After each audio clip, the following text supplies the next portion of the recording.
Alors que d'événements si on fait l'histoire de la fraternité et l'histoire de la tradition, on peut dire que c'est un peu l'histoire des séparations, des déchirements, des divisions, des... Entrez, je vous en prie, entrez.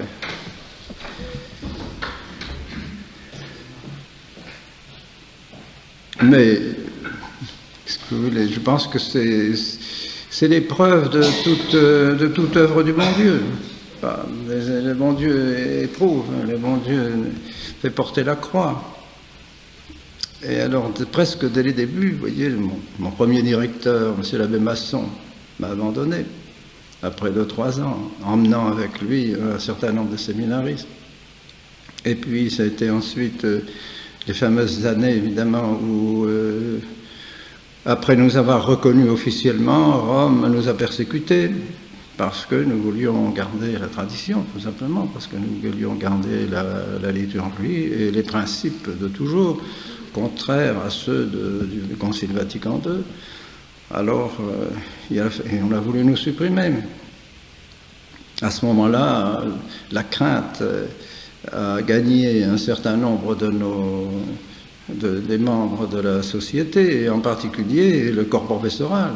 En 1977, c'est le directeur du séminaire, M. Chalin-Berthaud, avec l'abbé d'Argenson, l'abbé Blin, l'abbé Gottlieb, le père Gaspard, tout ce corps professoral parti, pas partait, et me disait: Monseigneur, vous pouvez fermer votre séminaire, c'est fini. Ils m'ont dit ça avant de partir. Vous pouvez fermer votre séminaire, on emmène la moitié de vos séminaristes, les autres vont partir aussi, finiront bien par nous rejoindre.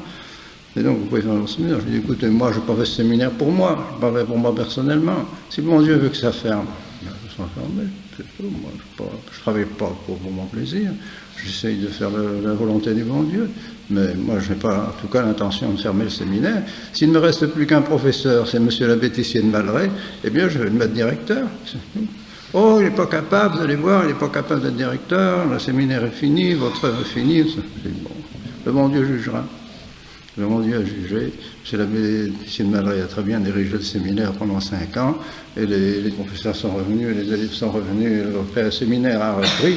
Nous nous sommes retrouvés avec un nombre aussi grand qu'auparavant, et puis eux avaient disparu, et le séminaire, il n'y avait plus rien. J'ai rien fait contre eux. Mais ainsi de suite, on peut faire l'histoire. Je dirais un peu des contes d'histoire de la tradition, c'est un peu ça, voyez-vous. À certains moments, un certain nombre, pourquoi certains événements, certaines choses, certaines circonstances, ils tremblent, ils ont peur qu'on aille trop loin, peur que l'on se sépare complètement de la catholicité, peur que... Voilà.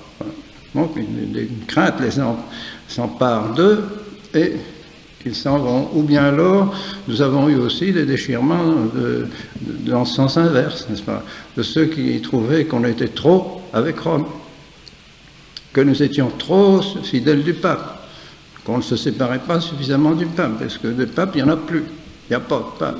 Bon. Alors, ça a été le départ de ces vacantistes. Nous avons eu comme ça 12 départs quand même en Amérique. En Amérique, ça a été vraiment catastrophique parce qu'il y avait peut-être 18 ou 19 prêtres. Sur ces 18 ou 19 prêtres, être retranchés de 12, vous voyez, le déchirement. C'était une catastrophe pour les États-Unis. Eh bien, malgré tout, qu'est-ce qui est arrivé? C'est que maintenant, nous avons quand même beaucoup plus de prieurés que ces 12 non, et que nous avons beaucoup plus d'influence en Amérique que ceux qui nous ont quittés. Tout doucement, les gens, quand nous sommes installés auprès d'eux, les gens viennent à la fraternité. Ils font confiance à la fraternité, les fidèles. Et c'est admirable de voir combien les fidèles ont le sens de l'Église, voyez, le sens de la vérité. Ils voient. À un moment donné, ils peuvent avoir certaines hésitations, à un moment donné, ils vont se demander un peu, puis ils prennent leur direction, et je dirais qu'ils voient mieux que l'éclair. Incroyable. Et dans ces circonstances, alors nous arrivons au sacre. Eh bien, au sacre, ça a été aussi un peu des tremblements à droite, à gauche, des hésitations. Mon Dieu, Monseigneur, qu'est-ce que vous allez faire? Qu'est-ce que vous allez faire? Quels sont ceux qui ont vu clair, qui ont dit, mais Monseigneur, on ne peut pas faire autrement, mais nous ne pouvons pas faire autrement, c'est évident. C'est évident que s'il n'y a plus d'évêques, ben, il n'y a plus de prêtres, il n'y a plus de prêtres, il n'y a plus rien. Et qu'est-ce qu'on va devenir? Il n'y aura plus de tradition, c'est terminé. Il n'y a pas de choix, on ne peut pas choisir. On ne peut pas se mettre dans les mains des évêques conciliaires, avec leur charismatisme, avec leur œcuménisme, avec leurs abominations au point de vue culte, liturgique, leurs idées invraisemblables, de plus en plus invraisemblables. On ne peut pas se mettre dans la main de ces gens. Les acquittés ne vont pas se retrouver avec eux maintenant. Pas possible. Alors les fidèles ont bien réagi. Et dans l'ensemble, bien, il y a très très peu qui nous ont quittés. Insignifiant. Une famille dans un groupe de 200, 300 fidèles. Mais par contre, beaucoup nous ont rejoints. Beaucoup nous ont rejoints. Parce qu'ils ont pensé aussi que désormais, il y a une continuité dans la fraternité, il y a une continuité dans la tradition. S'il y a des évêques fermes, s'il y a des évêques qui gardent la foi et qui protègent la foi de nos enfants, bien ça va, Deo gratias, Deo gratias. Alors on peut marcher maintenant avec eux, on peut venir avec eux, et nous avons certainement beaucoup plus de fidèles, disons, je ne sais pas, entre 15 et 20% de plus de fidèles qu'avant les sacres. Oui. Les fidèles ont bien compris. Là où nous avons eu encore quelques petits déchirements, n'est-ce pas, c'est avec quelques-uns de nos prêtres qui nous ont quittés, quand même relativement peu de choses. Le cardinal Cagnon pensait que nous allions perdre 80% de tous nos adhérents, n'est-ce pas, 80% des ligues, 80% des prêtres, 80% des séminaristes. En fait, en ce qui concerne les prêtres, nous avons perdu peut-être, disons, je pense, 6 ou 7%, puisque la fraternité compte maintenant combien de prêtres? Je crois 220 prêtres. Eh bien, il y en a une dizaine, même, oui, une dizaine qui nous ont quittés. Et puis, comme séminaristes, une quinzaine sur 250 séminaristes. Oh oui, bon, c'est toujours ennuyeux, on aurait voulu les garder, bien sûr, on n'a pas cherché à les faire partir. Mais enfin, on peut dire que c'est vraiment peu de choses par rapport à l'ensemble. Donc ça n'a pas vraiment secoué. À Écône, il n'y a personne qui a quitté. Personne. Ni à Écône, ni aux États-Unis, ni en Argentine, ni en Australie. Il n'y a qu'ici. Pourquoi ici? Parce que c'est la France qui est un peu plus agitée, je dirais, et puis parce qu'ils ont été influencés par leur famille, et puis qu'ils sont jeunes. C'est parmi ceux qui venaient d'entrer, qui n'étaient pas encore, n'avaient pas bien saisi encore peut-être tout le drame que nous vivons, toute la tragédie que nous vivons, et donc qui ont hésité devant le problème, surtout en sachant qu'il y a des prêtres qui ont quitté, en sachant que Rome va organiser un séminaire, et tout ça. Alors ils ont été tentés, puis il y en a combien? 6 ou 7 qui ont quitté? 6 qui ont quitté. Et plus alors à celui d'Allemagne aussi, alors là il y en a 7 ou 8 séminaristes allemands qui ont quitté aussi. Les Allemands sont très sensibles à ces secousses, beaucoup plus que les Suisses, les Français, les autres nations. Pourquoi? Je ne sais pas exactement. Alors voilà où nous en sommes maintenant. Pour nous, je dirais qu'il n'y a pas de problème. Au contraire, nos 4 évêques, femmes, mes 4 évêques vont dans le monde entier, parcourent l'Europe, parcourent les États-Unis, donnant les confirmations, faisant des ordinations. Alors, aidez-vous, qu'est-ce que vous faites? Ben, je ne fais plus rien, je me repose.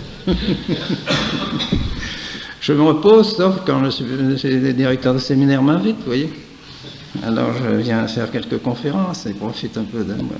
Je suis content de voir les séminaristes et de rester un peu dans les séminaires. Mais je dois avouer que c'était la limite pour moi. Je suis persuadé, vraiment, le 30 juin était une limite pour moi. Je n'aurais pas pu continuer, je ne pouvais plus traverser les océans, je ne pouvais plus, c'est fini, c'est une chose qui n'est pas possible. Alors le bon Dieu a permis que ça se fasse. Et que j'ai ces 4 auxiliaires, Monseigneur Williamson est actuellement en Australie, ils sont en train de donner les confirmations, faire les ordinations, les premières tonsures dans le séminaire d'Australie.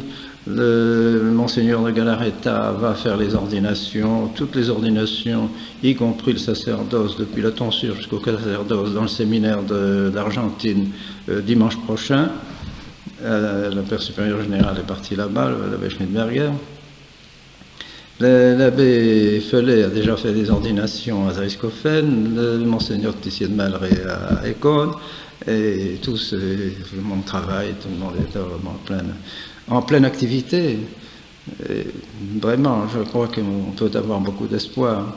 Et quant au nombre des vocations qui sont venues, ça n'a pratiquement pas diminué, au contraire. Au contraire, parce que si le chiffre était un peu moindre que celui de l'année dernière, par exemple, mais ça tenait aussi à ce que, par exemple, les Anglais, il y avait des Anglais qui, au lieu de venir ici, sont allés en Amérique, parce qu'à cause de la langue, ils n'ont plus de facilité. Et comme on a un nouveau séminaire en Amérique qui, maintenant, peut contenir davantage de séminaristes, alors il était normal qu'ils aillent plutôt dans un séminaire de langue anglaise. Donc, Monseigneur Williamson les a reçus là-bas dans son séminaire, dans son nouveau séminaire de Vignoble, que je ne connais pas. Mais il paraît très beau, magnifique, ancien noviciat de dominicain, et où a été le père Bruckberger en exil. Il raconte ça dans ses livres, dans ses mémoires, on l'a mis en exil là-bas à Vignona. C'est nos prêtres qui occupent ça maintenant. Et alors c'est avec une très jolie chapelle aussi, enfin tout est organisé pour des religieux. Oui, non, c'était une maison religieuse, c'était construit comme maison religieuse. Alors ils sont vraiment très heureux, très contents. Et au séminaire d'Australie aussi, ils ont trouvé une très belle maison qui convient très bien et qui n'est pas trop loin de Sydney, dans un climat un peu moins dur que celui de Sydney.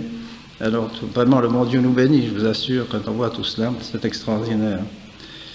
Et puis ici, donc, ils sont rentrés combien? 23 22 22.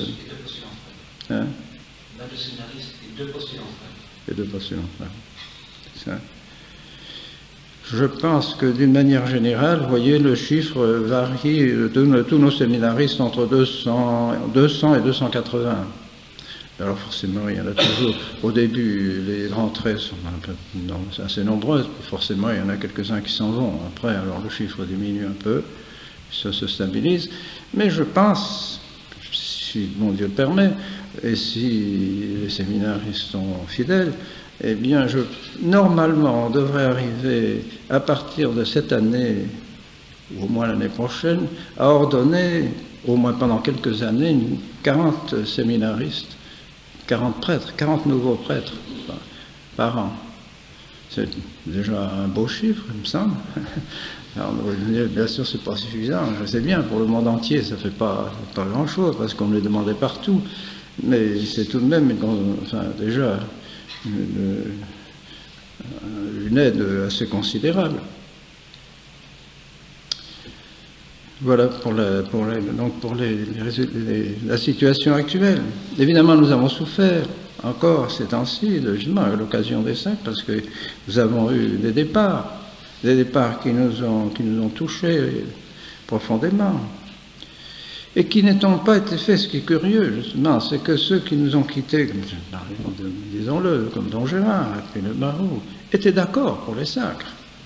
Il a écrit, il a publié dans une de ses lettres au bienfaiteur les 5 raisons pour lesquelles Monseigneur Lefebvre doit faire les sacres, n'est-ce pas? Alors, pourquoi a-t-il cru bon de nous quitter et pratiquement de se mettre dans les mains de la Rome progressiste et des évêques progressistes? C'est un mystère, c'est vraiment douloureux, vraiment triste. De même, pour nos prêtres qui nous ont quittés. C'est dommage. Dommage aussi que, par exemple, des personnes comme Romain Marie, M. Madiran, qui ont toujours été avec nous, qui ont toujours été des amis, ont cru cette fois qu'ils ne pouvaient pas nous suivre, qu'ils préféraient suivre Don Gérard dans sa décision. Et donc, sont isolés de nous et ne feront plus appel, je dirais, à nos services pour Enfin, si jamais ils avaient besoin d'une réunion, et nos chapelles, et que sais-je, enfin, c'est dommage aussi, c'est triste. Alors, nous souhaitons vivement, évidemment, qu'ils se rendent compte de la situation réelle. Parce que si explicitement ils n'ont pas dit nous acceptons le Concile et nous acceptons tout ce que Rome professe actuellement, mais implicitement ils le font, parce que se mettant entièrement dans les mains de l'autorité de Rome et des évêques, il est évident qu'ils sont pratiquement obligés d'en arriver à être d'accord avec eux. Ils ne peuvent pas être contre l'évêque d'Avignon, par exemple, c'est pas possible. Or, les évêques d'Avignon, les évêques de Lyon, comme au sujet de l'abbé Lafargue, et d'autres évêques ont bien explicité leur pensée et ont dit il ne s'agit pas seulement de leur donner la liturgie, n'est-ce pas, et d'accepter qu'ils aient la liturgie, mais ils doivent se soumettre au concile intégralement. Intégralement, pas d'histoire, pas de concession là-dessus. Il faut qu'ils acceptent tout le concile absolument tel qu'il a été fait, n'est-ce pas? Alors on se trouvait dans une contradiction. S'ils acceptent le concile, ils doivent accepter les conséquences. Les conséquences, c'est la réforme liturgique. Et alors, je ne sais pas si vous êtes au courant des derniers événements, des petits événements qui sont très symptomatiques. Vous savez qu'à Fontgombault devait avoir lieu l'ordination de 5 ou 6 en tout cas des dominicains de Chéméré, du père de Blinière, par le cardinal Mayer à Fontgombault. Et cela, ça devait se passer le 3 décembre dernier, donc samedi dernier. Or, il paraît, on m'a dit que c'était dans le journal présent, bon, je ne l'ai pas lu, mais enfin on me l'a dit, que l'évêque de Bourges a interdit au cardinal de faire l'ordination. Un peu fort. Interdit au cardinal Mayer de faire l'ordination à Fontgombault.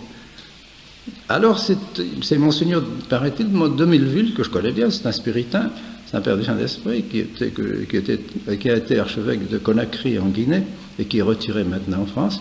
Je ne sais pas pourquoi, je ne vois pas, moi, la différence qu'il y a entre le cardinal Mayer et Monseigneur de Milleville, à moins que l'évêque ait exigé de Monseigneur de Milleville qu'il prenne le nouveau rite, ce qui est vraisemblable.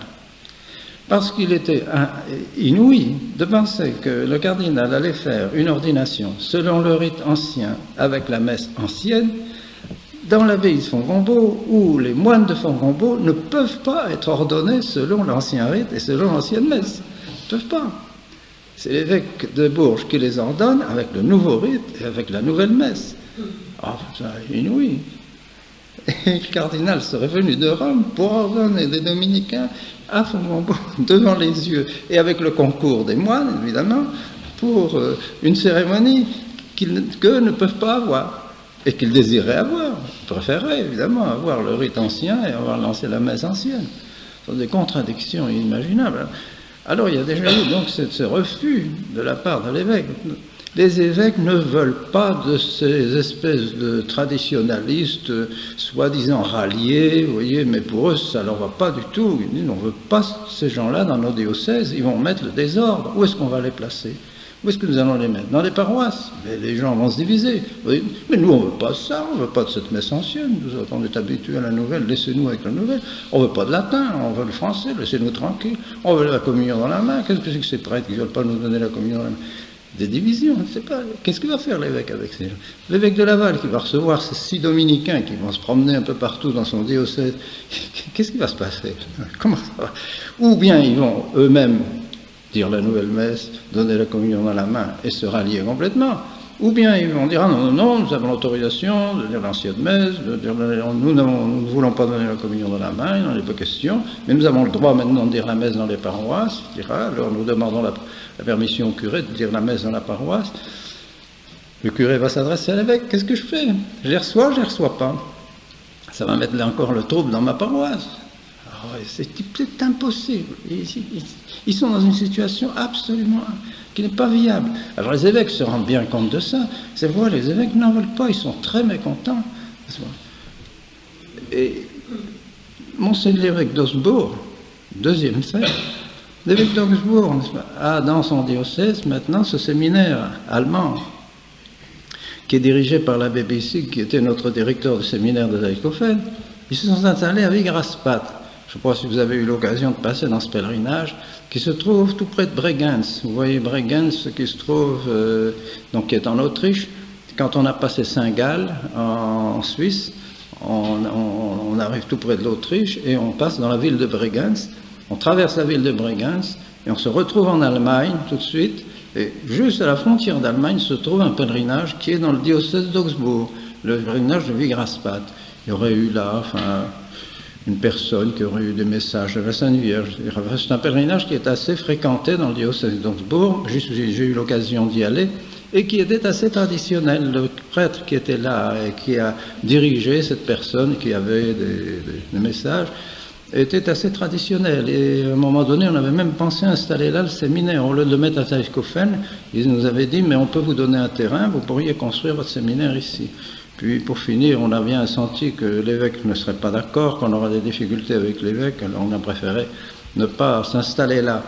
Alors eux se sont installés là. Et ils ne peuvent, l'évêque leur a d'abord dit, je vous permets de vous servir de l'ancienne chapelle, une petite chapelle, qui était la première chapelle du pèlerinage, mais si vous allez dans la grande église qui a été construite il y a une dizaine d'années, vous ne devez pas y aller en soutane, je vous interdis d'y aller en soutane, vous devez vous mettre en clergyman. Interdiction d'aller dans cette chapelle en soutane. Déjà, première vexation. Puis ensuite, l'abbé Bissig a demandé au cardinal Mayer de bien vouloir ordonner un diacre, je suppose, un de nos séminaristes qui nous a quittés, qui était déjà diacre, a demandé qu'il le ordonne prêtre. Le cardinal a dit, bon, c'est entendu, après avoir ordonné les prêtres à Fongombo, de Chéméré, des dominicains, je viendrai chez vous pour faire l'ordination, à Wigraspat, au pèlerinage. Là. Interdiction de Monseigneur d'Augsbourg. Oh. Monseigneur d'Augsbourg a dit, non, je ne veux pas que vous fassiez cette ordination chez moi. Ça, j'interdis. Alors, ils ont pris un car, ils sont partis à Rome pour faire l'ordination. Quelle situation invraisemblable. Rome est en train de se mettre à dos les évêques diocésains. Or, vous savez, les évêques diocésains, maintenant, c'est l'Assemblée épiscopale. Hein, les évêques n'agissent plus. De même, si l'évêque d'Augsbourg a pris cette décision, si l'évêque de Bourges a pris cette décision, il a consulté ses confrères. D'ailleurs, vous me soutiendrez. Si jamais il y a une histoire avec Rome, vous soutenez. Hein. Ils sont derrière, certainement. Enfin, parce que tous les évêques sont contre ces autorisations qui sont données de dire la messe ancienne, de ces prêtres dont ils ne savent que faire. Tout ça, ils sont absolument contre. Monseigneur Ferry, l'évêque de Sion, avait fait une lettre très dure contre Rome à ce sujet-là. Il avait dit, nous préférons encore de voir les prêtres des cônes, eux, cela ne nous gêne pas, parce qu'on ne s'occupe pas d'eux, mais pas qu'on nous oblige à avoir des prêtres qui disent la messe de Saint-Pie V, n'est-ce pas, qui gardent la liturgie ancienne, ça, nous n'en voulons pas. Alors, si l'Assemblée des évêques suisses, l'Assemblée des évêques d'Allemagne, l'Assemblée des évêques de France, prend fait et cause, voyez, pour les évêques qui ont interdit les messes du cardinal Mayer, quand même pas rien, le cardinal Mayer, préfet de la congrégation des rites, alors l'empêcher de faire une ordination en France, il faut quand même avoir de l'audace pour faire ça. Alors ça commence bien. Alors il va sûrement y avoir des difficultés, où Rome va être obligée de s'imposer. Si Rome s'impose, ils se mettent à dos les conférences épiscopales, ils lâcheront. Dans tous les cas, lorsqu'il y a des conférences épiscopales qui se présentent en bloc et qui disent non, nous refusons, Rome dit bon. C'est la collégialité, le principe de la collégialité. Ce sont les évêques qui commandent, ce sont les assemblées épiscopales qui commandent. Vous avez vu pour le catéchisme en France, hein, ils ont reculé à Rome. Vous avez vu pour la théologie de la libération en Amérique du Sud, les évêques du Brésil se sont insurgés lorsqu'il y a eu la condamnation, c'est pas de bof, et ainsi de suite. Rome a reculé. Et c'est chaque fois la même chose.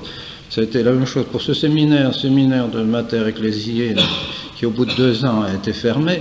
C'est la même chose, ce sont les évêques de France et tout ça qui ont dit on ne voudra pas de ces prêtres chez nous, c'est pas la peine de les ordonner, on n'en veut pas. Pas nous les renvoyer, gardez-les si vous voulez, mais nous on n'en veut pas. Bon, devant cette opposition des évêques, on dit bon, on ferme le séminaire, puis ils n'ont qu'à rentrer dans les séminaires diocésains. C'est ce qui va arriver avec ces prêtres. Et on va écouter.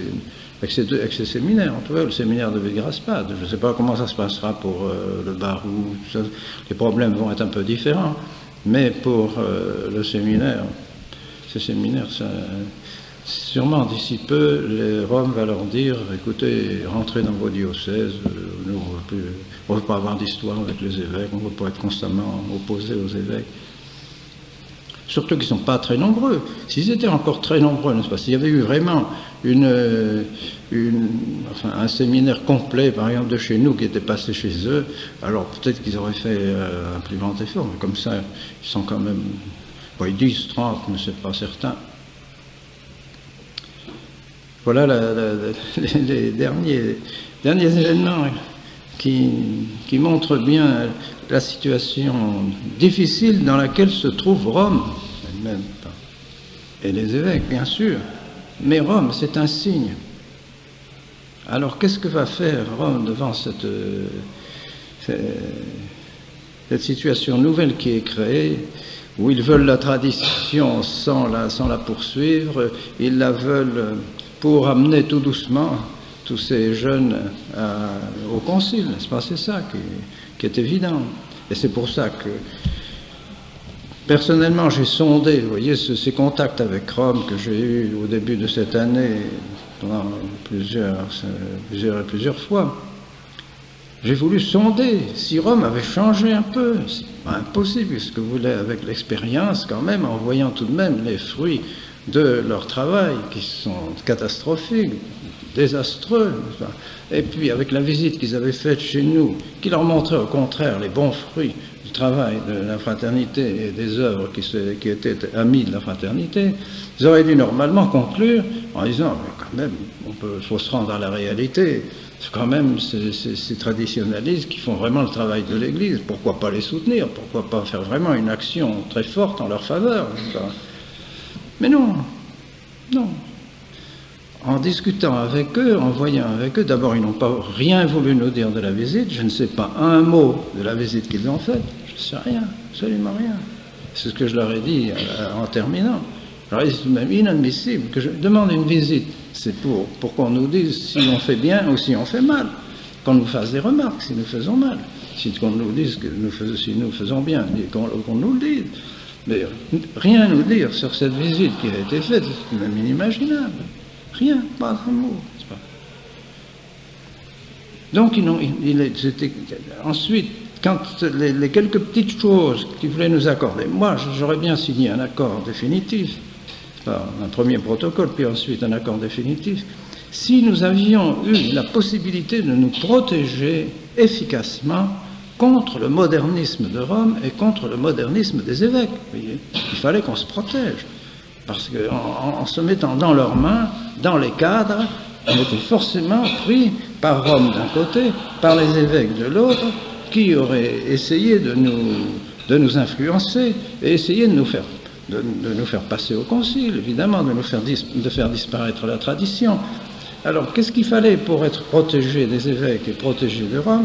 Moi, je voulais une commission à Rome qui soit composée entièrement de traditionnalistes, vous voyez, comme une délégation de la tradition à Rome, qui aurait discuté les problèmes avec Rome et tout ça, et qui aurait donc eu une voix sérieuse à Rome, pas une protection, nous aurions une protection, on aurait pu s'adresser, quand il y avait des difficultés sur place, on aurait pu s'adresser à cette commission, et cette commission nous aurait défendus, parce que ce aurait été des gens de la tradition.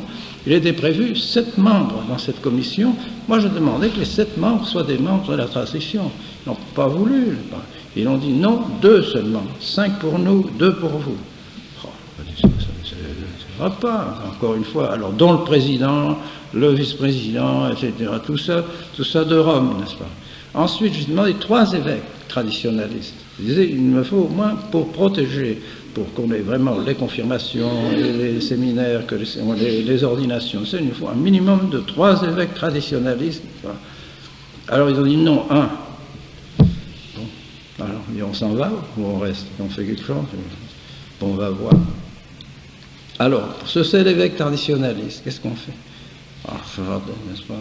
Après avoir signé le protocole, moi, j'ai demandé au cardinal, alors j'ai dit, quand est-ce qu'on va avoir cet évêque? Moi, je le veux, c'était ça au début de mai, je dis, je le veux pour le 30 juin.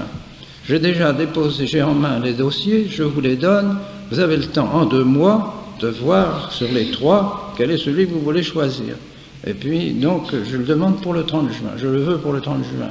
Ah, c'est pas possible, c'est trop tôt, c'est quoi, 2 mois quand même. Après, je lui dis alors pour le 15 août, si vous voulez. Ah, non, à Rome, on ne travaille pas le mois d'août et le mois de juillet, on est en vacances, non, c'est pas question. Alors, je dis ben, pour le 1er novembre. Oh, je sais pas, vous savez, c'est difficile de dire, je sais pas, peut-être. Mais enfin, pour Noël, alors, au moins pour Noël, vous aurez le temps d'ici Noël quand même. Ah, je sais pas vous répondre, pas vous dire. Oh, je dis, écoutez, j'ai compris, alors, vous voulez pas nous le donner. Vous voulez pas nous le donner, cet évêque. Alors, c'est bien. Alors, il a fallu alors que j'ai fait une lettre menaçante, en disant, si vous ne me donnez pas cet évêque pour le 30 juin, je fais moi-même les évêques, et c'est terminé, on n'en parle plus. Alors, devant cette menace, c'est alors qu'ils ont dit, bon, ben, on va vous le donner pour le 15 août. Mais, ils ajoutaient, il faut que vous ajoutiez encore d'autres dossiers, parce qu'il faut que le pape puisse vraiment choisir quelqu'un qui lui convient parmi les traditionalistes. Alors, quelqu'un qui lui convient parmi les traditionalistes, moi je ne sais pas qui. Alors, il aurait fallu peut-être que j'ajoute, et puis il m'aurait encore dit que j'ajoute 4 ou 5 dossiers, et puis il m'aurait sûrement dit, n'est-ce pas, oh, mais vous comprenez, maintenant, il faut étudier ces dossiers, on n'a pas le temps, hein, le 15 août c'est trop proche, et tout ça, il va falloir rejeter ça plus tard. Et puis il m'aurait probablement dit encore, ces gens-là ne plaisent pas au pape, enfin il faut encore en ajouter d'autres, tout ça, il m'aurait mené en bateau comme ça indéfiniment, n'est-ce pas? C'est sûr, c'était clair, c'est clair. Et d'ailleurs ils l'ont répété, mais ils l'ont dit, le cardinal ne s'est pas caché pour le dire, il dit, mais vous n'avez pas besoin d'évêque, vous n'avez pas besoin d'évêque, une fois que vous êtes reconnu, vous pouvez demander à n'importe quel évêque de faire vos ordinations, vous n'avez pas besoin d'évêque. Alors, vous voyez, allez demander à qui faire les ordinations ici, faire les confirmations partout, et les discours que vont faire ces évêques. Alors, et la manière dont ils vont faire la liturgie, et tout ça, on aura des difficultés impossibles. On ne peut pas se mettre dans la main de ces évêques-là, c'est pas possible. Alors, on sentait très bien une opposition très nette, n'est-ce pas? Il n'y avait rien à faire. Donc, on n'avait déjà qu'un évêque à la place de 3, on n'avait que 2 membres à la place de 6, de 7. Non, on ne pouvait pas continuer comme ça. Alors, ce qui était un peu surprenant, n'est-ce pas, c'est que, donc, constatant cette mauvaise volonté de la part de Rome, cette volonté, au fond, de ne pas aider la tradition, de ne pas vraiment faire confiance à la tradition, c'était clair. Alors, tout ça, je l'ai dit à Don Gérard. Alors, on était un peu surpris de voir que Don Gérard est venu derrière, et puis 6 semaines après, reprendre la suite, n'est-ce pas, et puis dire, ben, moi, je marche, enfin, je marche avec vous. Il va voir lui-même les ennuis qu'il va avoir. Parce qu'ils ne le lâcheront pas, ils iront doucement, évidemment, lentement, mais certainement, par exemple, quand les prêtres du diocèse vont venir pour faire une retraite chez lui, il y en aura peut-être, on peut espérer, eh bien, il est évident qu'il devra les laisser dire la nouvelle messe. Il ne va pas obliger ces prêtres qui viennent faire une retraite chez lui de dire la messe ancienne. Ils ne savent plus la dire, ils viennent là, ils sont du diocèse. Maintenant, le monastère est reconnu par le diocèse. L'évêque va dire, enfin, écoutez, bien sûr, laissez les prêtres dire leur messe habituelle, évidemment. Les gens qui vont venir maintenant, supposant qu'il y ait davantage de monde à venir, enfin qui n'a pas tellement habitué à la tradition, mais maintenant que le monastère est ouvert à tout le monde, puisqu'il est d'accord avec l'évêque, c'est le monastère du diocèse, c'est le monastère. Alors, les gens vont venir, communion à la main, évidemment. S'ils refusent, l'évêque, ça va être comme ici à la Flavinie, n'est-ce pas? Où Don Augustin a commencé par refuser, et maintenant il est bien obligé d'accepter. Quand l'évêque vient ordonner ses prêtres à Don Augustin, quand Monseigneur, maintenant est venu ordonner ses prêtres, Il a invité ses diocésains à venir assister à l'ordination, c'est normal. Il disait, je vais faire une ordination chez les moines, si vous voulez venir assister, vous pouvez venir assister. Il concélèbre, donc Augustin est bien obligé d'accepter la concélébration, il ne va pas chasser l'évêque quand même. Alors, bon, ensuite, les fidèles se présentent, donnent la communion dans la main, il ne peut pas refuser devant l'évêque la communion dans la main, alors que l'évêque lui-même donne la communion dans la main, dans sa cathédrale et dans toutes ses paroisses. Alors maintenant, ils donnent la communion dans la main aussi, ils ont donné la communion dans la main aux fidèles du diocèse. C'est impossible. Ils ne peuvent pas en sortir. C'est absolument impossible, si vous voulez. S'ils se mettent dans les mains des évêques, ils sont bien obligés un jour ou l'autre d'en passer par ce que font les évêques habituellement. Ils ne peuvent pas toujours être en difficulté ou en bagarre avec les évêques ou avec les fidèles du diocèse. Ça, c'est pas possible. Pas possible. C'est une situation vraiment douloureuse. On aurait pu penser quand même qu'à Rome, il aurait quand même été un peu plus, enfin, je ne sais pas, apostolique. Je vous assure, c'était douloureux de voir, moi qui ai bien connu Rome, j'ai bien connu le pape Pie XII, que j'allais voir tous les ans, pendant 11 ans. Et puis, j'ai bien connu le cardinal Tardini, les cardinaux des différentes congrégations de Rome. Chaque fois que j'avais l'occasion d'aller les voir, on sentait qu'on avait affaire à des pasteurs, à des gens qui avaient le souci du bien des âmes, à des gens qui avaient le souci missionnaire, qui avaient le souci du bien de l'Église, qui étaient des hommes d'Église. Mais ici, rien. C'est administration. Il n'y a pas une réflexion au sujet du bien des âmes, au sujet du bien de l'Église, rien. C'est froid, c'est bureaucratique, c'est affreux, c'est épouvantable. S'ils avaient eu un petit peu d'esprit missionnaire, un petit peu le souci du bien des âmes, ils auraient quand même, après la visite qu'ils ont faite, ce n'est pas possible qu'ils ne se disent, eh bien, nous ne pouvons pas fermer les yeux sur ce que nous avons vu, nous sommes obligés de faire quelque chose pour ces âmes qui font du bien, que ces séminaires qui sont de bons séminaires. Ils n'ont fait que nous faire des compliments partout, ils sont passés. Ouais, des compliments partout. Ah, c'est merveilleux, ah, ces séminaires, c'est extraordinaire. Ah, mais comment faites-vous? Comment c'est possible? Aux sœurs, ils ont dit, aux sœurs de Pouilly, aux sœurs de Fangeau, ils ont dit, Monseigneur Père, ce qui était pourtant mauvais, Monseigneur Père, c'est celui qui nous persécute maintenant. Il a dit, c'est sur des bases comme celle-là qu'il faudra reconstruire l'Église. Alors, on ne peut pas faire de compliments plus beaux que celui-là, n'est-ce pas? Et après, on cherche à nous faire disparaître. C'est ça le bien des âmes, c'est ça l'Église, c'est ça le... Non, c'est vraiment... C'est une secte, vous savez, c'est une secte qui s'est emparée de Rome, vraiment, emparée des leviers de direction, je dirais, de l'Église, et ils se servent de leur autorité pour détruire vraiment l'Église du passé. Parce qu'ils ont l'esprit mal formé et ils se figurent que ce mondialisme, cet universalisme, cet œcuménisme, tout ça qu'ils sont en train de développer, que c'est ça qui va être la religion future, c'est ça qui va développer l'Église.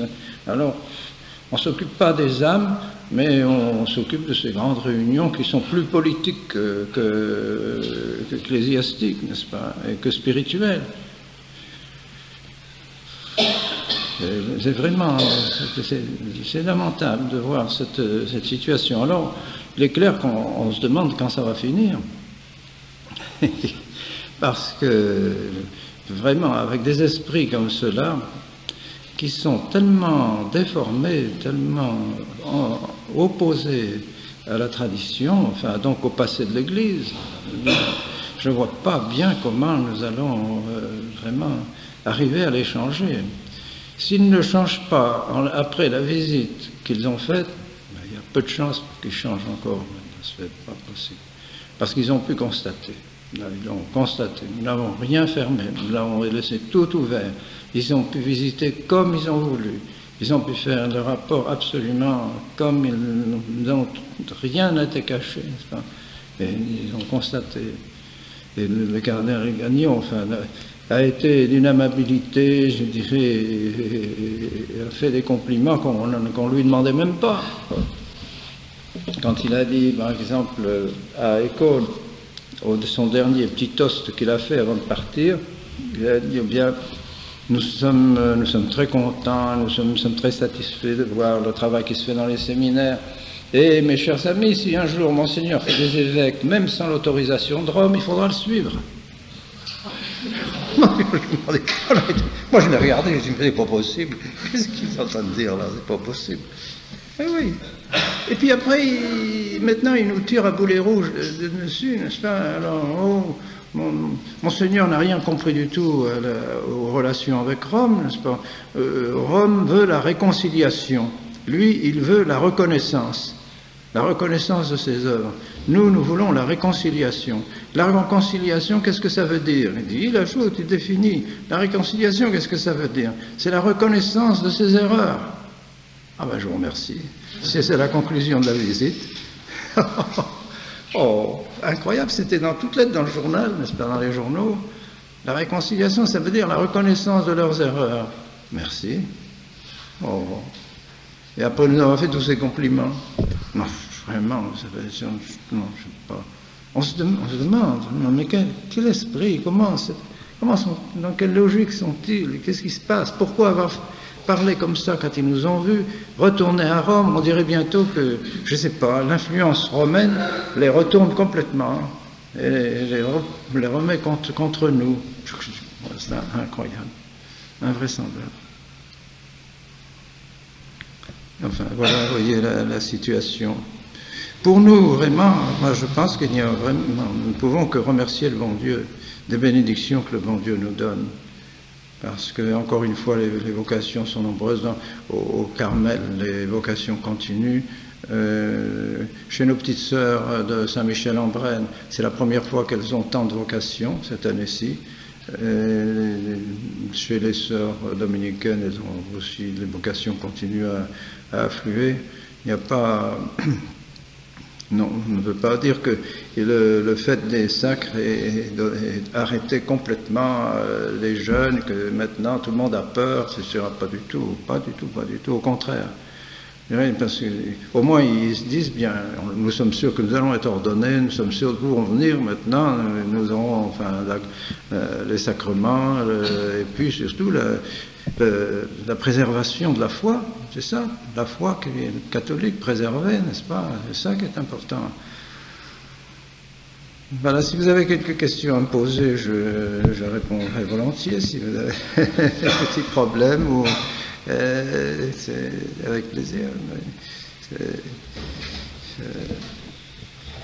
J'espère que vous trouvez dans votre milieu les contacts que vous avez avec la fraternité ou avec d'autres, enfin parce que grâce à Dieu il n'y a pas que la fraternité. Heureusement il y a les sœurs dominicaines, il y a les dominicains, il y a les capucins, les Bellecarreux, enfin que sais-je, moi heureusement il y a quand même d'autres groupements qui militent en faveur de la tradition.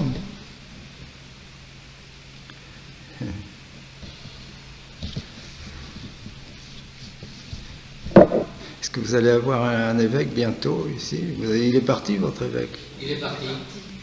Il est parti à Reims. Oh, il va avoir le chapeau de cardinal, alors, c'est pas possible.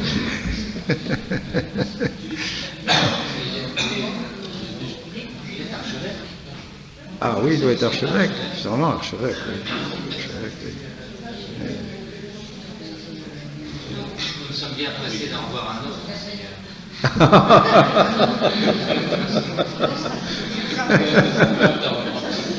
C'est pas urgent. Savez-vous, Monseigneur, que Monseigneur Gagnon, en nous quittant, vous étiez noté à Dijon, vous avez invité à prier avec lui, en disant prions pour que les autres nous accordent des églises, pour que vous puissiez être autrement que dans cette savonnerie. Que les autres églises, enfin que les autres catholiques, oui, nous ouvrent leurs églises ou vous offrent une église en dur. Ils nous incitaient par conséquent à prier pour que nous obtenions une église traditionnelle, qui ne soit pas seulement ce baraquement dans lequel nous sommes en ce moment. Ah oui, oui, oui. Monseigneur Gagnon. Ah, c'est ça. Ah, Monseigneur Gagnon vous a dit ça. Ah oui, ah oui. Oui. Ah oui. Il voulait inciter les autres, les progressistes en somme, nous accorder un édifice. C'est ça, c'est ça, c'est ça. Oui, oui, oui, oui. Ben oui, c'est ça. On n'a pas demandé non plus. Hein. Ben oui, on souhaiterait bien qu'à Dijon, bien sûr, c'est ce que je comprends bien. Ah oui, ce serait... Mais il y a tant d'églises désaffectées. Ouais, c'est ça, c'est ça. C'est pas... Oui, l'église Saint-Jean qui sert de théâtre maintenant. Ah, ça. Et déjà, l'abbé Berger avait rendu visite au maire, M. Boujade, pour essayer d'obtenir quelque chose, mais il avait un contrat avec le ministère de la Culture, je crois, et il n'y avait rien à faire. Ah, ça viendra peut-être. Espérons, oui, c'est ça. Oui. Est-ce que vous pouvez nous donner des nouvelles de M. l'abbé Groche? Ah, M. l'abbé Groche, oui, il m'a écrit il n'y a pas bien longtemps.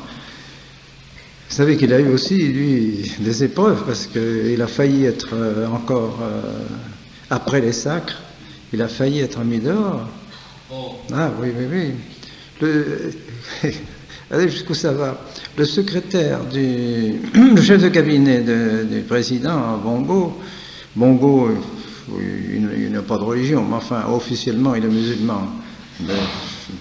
Et alors, son chef de cabinet est venu dire à l'abbé Groche que s'il signait le protocole, alors il n'y aurait plus de problème pour lui, il peut rester là et il n'y aura plus de difficultés.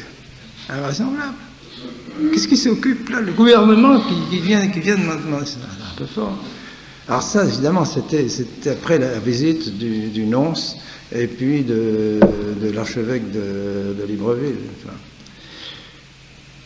Mais le président, quand même, n'a pas voulu insister, parce que maintenant, ils ont tout de même près de 600 fidèles, plus 400 enfants au catéchisme.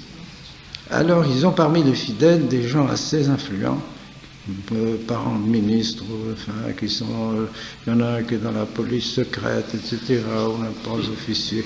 Ils ont pas mal d'influence. Alors, ils travaillent auprès, c'est bien que le président sait ça et il ne veut pas se mettre à dos tout ce monde-là, n'est-ce pas, en chassant l'abbé Groche. Alors, il a fait venir, le président a fait venir l'abbé Groche et lui a dit, écoutez, moi, je vous mets pas à la porte, mais allez vous arranger avec l'archevêque. L'archevêque, c'est impossible. Alors, oui, il a essayé de voir l'archevêque l'a même pas reçu. Alors pour le moment, c'est comme ça, il laisse tranquille. Mais il voudrait avoir, surtout ce qu'il chercherait, c'est d'avoir l'autorisation, d'avoir une association reconnue légalement, de façon à pouvoir acquérir quelques propriétés, et commencer à s'installer définitivement. Avec maintenant, il est tout en location, parce qu'il n'arrive pas à avoir la légalisation des statuts de l'association qu'il a déposés auprès du gouvernement. Enfin, chaque lettre qu'il m'écrit, il me dit je crois que ça va venir, j'ai de bonnes nouvelles, enfin je crois que on va y arriver, mais pour l'instant, ils n'ont pas encore arrivé. Et puis, actuellement, ils ne peuvent pas sortir, parce que s'ils sortent, ils n'auront plus de visa pour rentrer. Alors, ils sont trois, là, un petit peu prisonniers. Enfin, heureusement qu'ils sont trois, et qu'ils sont bien installés. Enfin, ils ne sont pas... Et que, alors, je pense qu'ils pourront tenir. Et puis, jusqu'au moment où il y aura cette reconnaissance officielle.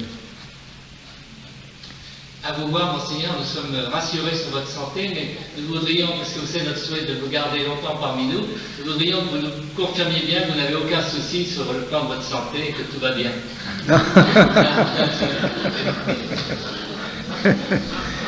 Oui, vous savez, les petits ennuis de vieillesse, mais les sourds, la surdité, mais puis, bon, qu'est-ce que vous voulez, qui n'a pas un petit peu de rhume ou de bronchite pendant l'hiver? Bien difficile, mais enfin, évidemment, à nos âges, on disparaît plus. Vous avez vu le Père Le Bouch qui nous a quittés comme ça en vitesse. Hein. On ne s'attendait pas à ça. En l'espace de 15 jours, il a disparu. On ne croyait pas quand même. Et lui-même ne le croyait pas parce qu'il n'a même pas reçu l'extrême-onction. Pauvre. C'est incroyable. Alors c'est une histoire de poitrine et en même temps de cœur. Enfin, il a fait une espèce d'embolie pulmonaire, je ne sais pas justement, en tout cas, il est mort rapidement. Alors bien sûr, ça, si vous voulez, à mon âge, je peux m'attendre aussi à partir rapidement, il ne faut pas que je me fasse illusion. Mais maintenant, j'ai mis le toit sur l'édifice avec le petit sapin, vous savez, alors maintenant je peux partir. Mais enfin, si mon Dieu veut que je reste encore quelque temps, je ne refuse pas. Hein.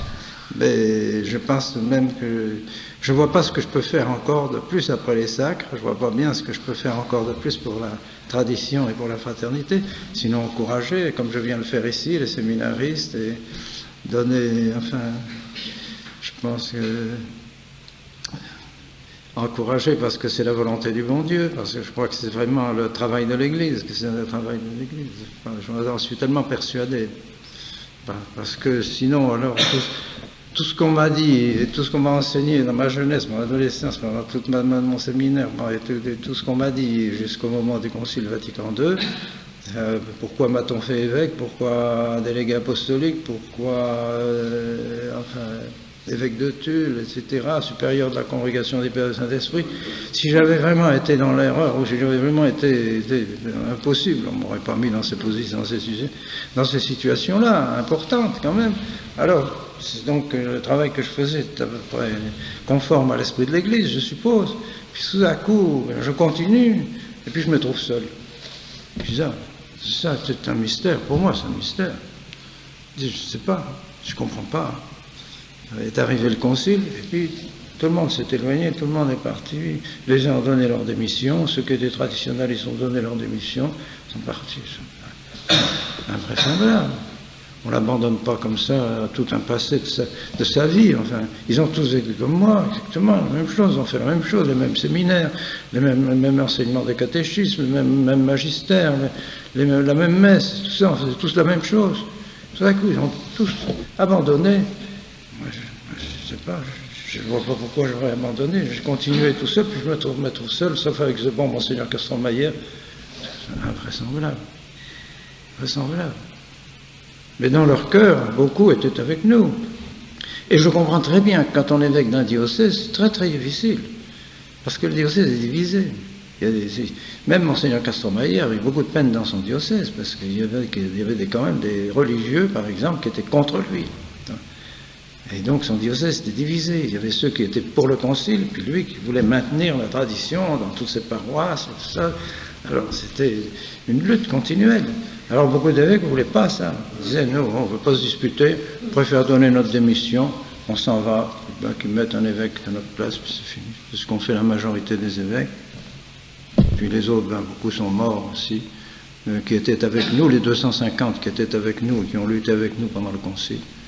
Bon, les uns sont morts, les autres ont donné leur démission, les autres sont restés, les autres ont tourné leur veste, c'est-à-dire comme Monseigneur Adam de Sion, bon, qui était tout à fait traditionnel, et puis il est devenu progressiste, invraisemblable, incroyable, on ne comprend pas. Enfin, comme ça. Alors maintenant, il va faire quand même, on ne va pas vous laisser sur votre faim. Je vous remercie en tout cas d'être venu, et merci encore.